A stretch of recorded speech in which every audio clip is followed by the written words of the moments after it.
A gente vai fazer agora uma análise. A gente acabou de conversar agora há pouco com o Lucas Beber, que é o presidente da AproSoja Mato Grosso, que disse que lá praticamente já está encerrado o plantio do grão desta safra, 25-26. Mas e Goiás, hein? Nosso estado lá, quer dizer, meu estado, né? Eu vou conversar agora com o Donalvan Maia para poder ele me contar direitinho como é que estão as coisas aí no nosso estado. Donalvan, você estava sumido, hein? Eu também viajei para Belém, não te via mais. Onde é Bom que dia, você está? Está Valteno. em Goiânia? Tô em Goiânia agora e graças a Deus tampado, choveu a noite toda, choveu em boa parte do estado de Goiás. Os produtores já estavam assim, ressabiados, né? Utilizando um linguajar aqui diferente, mas estava todo mundo muito ansioso por causa da regularidade das chuvas. A gente acredita que agora elas chegarão. Então, para terminar esse plantio, que já era para ter terminado aqui em Goiás, então tem áreas ainda sendo plantadas, mas a gente já vai correr para finalizar, mas chegando em 90% de área plantada. É, mas esse alerta aí que aconteceu, os produtores estavam com muito receio do plantio, né? A expectativa desde o começo da safra é que ia vir chuva já no começo de outubro, acabou que não veio, a gente foi acompanhando isso, e aí juntando com as falas do Trump, a geopolítica e tudo, mas esse problema aqui no Brasil de plantio de soja, aí já falando um pouco de mercado, fez os mercados subirem um pouco, deu um pouco de oportunidade para os produtores rurais terem até alguns preços melhores, mas parece que agora vai regularizar a chuva, que se Deus quiser, viu, Valteno? O pessoal já estava muito preocupado. Você fala muito dos contratos futuros, né, de fazer as amarras para o próximo ano. Para quanto é que as pessoas estão negociando a soja, hein, o Donovan? Olha, aqui no estado de Goiás, nós tivemos negócios ontem na casa de R$ 117 para a soja futura. O que acontece é que a gente olha para um cenário de 3, 4 meses atrás, a soja estava numa estabilidade muito grande. Então a gente chegou a ter contratos pontuais nas trocas, que algumas pessoas fecharam 120, foi o máximo de contrato que a gente viu fechar aqui em Goiás. Só que no geral, a soja estava estabilizada ali, vamos colocar em R$ 110 a saca. E eu estou falando aqui de reais por saco mesmo. E aí, nessas últimas 2 semanas, 3 semanas, nós vimos Chicago, na Bolsa de Chicago, em dólar por bushel, subir bastante os preços. O que não refletiu aqui no mercado físico, no preço em reais por saco. Só que a gente começou a ver um pouquinho, subindo um pouquinho. Então ela veio de 110, ela foi para 112, 114, 115, chegou a bater a 117. Então subiu um pouquinho aí, não tanto quanto o produtor esperava, mas está sendo adicionado um pequeno adicional de risco nos preços aí, mas o produtor ainda bastante receioso. Por quê? Agora ele está vendo em relação à estabilização da cultura, porque demorou, atrasou o plantio dessa soja, então tinha soja já sofrendo muito em campo, teve um pouco sim de replantio, e agora o produtor o que ele está fazendo é tentando pegar contratos melhores ou segurando um pouco mais a comercialização para poder tentar pegar preços melhores com receio de produzir menos, né? Mas, Valtero, pela experiência que a gente tem, claro que o futuro a Deus pertence, principalmente quando a gente fala sobre clima, ao que parece agora que deve haver uma regularidade agora de novembro a dezembro. A soja ela é bastante resiliente, pode ser que nós não tenhamos tantos problemas, essa é a expectativa de produção da soja. O que vai impactar logo ali na frente é que, com atraso no centro-oeste, aqui no estado de Goiás, um pouco no Mato Grosso, Minas Gerais, que atrasou o início do plantio, pode afetar um pouco a safrinha, porque a safrinha ela tem uma janela de plantio. Então, aquela primeira soja que a gente planta, a primeira soja colhida, a gente já entra plantando milho na safrinha. E aí, com esse atraso, pode prejudicar um pouco lá na frente desse milho safrinha. Então, assim, o produtor ele tem que ficar muito ligado em cada cenário, em cada ponta, mas os plantios ainda não terminaram. A grande maioria dos produtores ainda não terminaram esses plantios, ainda está finalizando, Walter.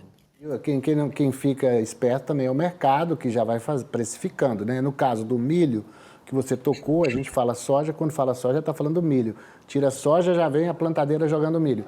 E aí, como é que está o mercado com relação ao milho futuro, hein? Está elevando o preço? Ainda não, Walter. Eles estão precificando porque estava até dando entrevista ontem, a gente trocando ideia da seguinte forma: além da oferta e da demanda, que é onde a oferta e a demanda se encontram, é onde a gente forma o preço. Só que além disso, Walter, nós temos outra questão que é a questão comportamental dos agentes. Então eu tenho o produtor rural também que quer vender mais caro, fica com receio do preço cair, aí tem aquela máxima que fala, o produtor só vende na baixa, mas isso é a vontade de tentar vender na alta, então gera um comportamento, só que e ele às vezes ele fica esperando e quando ele vê o preço cair, ele corre para vender para não perder a oportunidade. Do outro lado, nós temos compradores, que aí é o contrário, ele quer tentar comprar o mais baixo possível e fica com medo da alta. Então tem comportamento dos dois lados. Nesse momento agora, os mercados eles estão receiosos, esperando. A boa verdade é que há boa demanda por soja e há boa demanda por milho.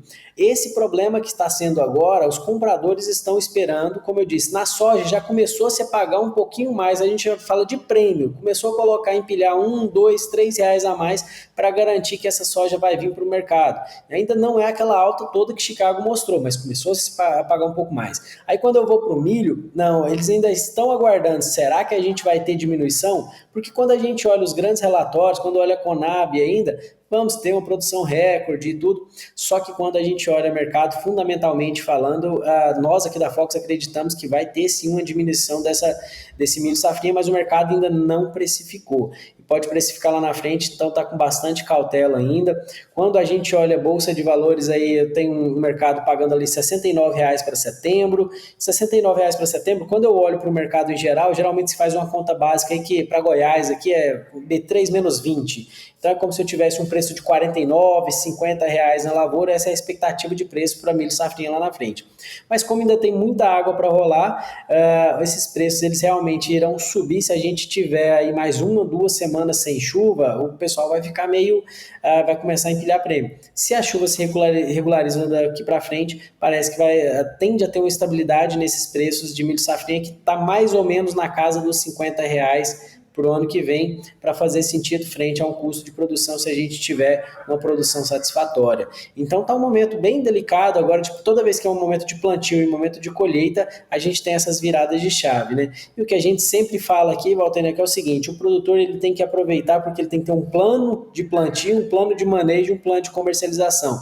Então não é ficar tão exposto, mas não ficar totalmente travado, porque tem que pegar alguma oportunidade que tem ali na frente, né? Então, nesse momento ainda não subiram muitos os preços do físico, então o que a gente está indicando aqui é que o produtor que sabe trabalhar com bolsa de valores faça suas proteções na bolsa para que o preço não caia e fique com parte do seu milho ali para poder aferir ganhos ali no longo prazo, caso ele suba. Então tem como fazer isso, mas tem que participar desse mercado financeiro junto com o mercado do agronegócio. Então cada dia mais eu repito aqui, Walter, mas fazer uma comercialização de precisão, fazer um planejamento de comercialização está sendo aí o salvador da lavoura de muitos produtores. Esse mercado tende a cada dia ficar mais especializado, então eu vou dizer ali, gerir o plantio, gerir a lavoura é uma coisa, gerir a comercialização é outra, viu?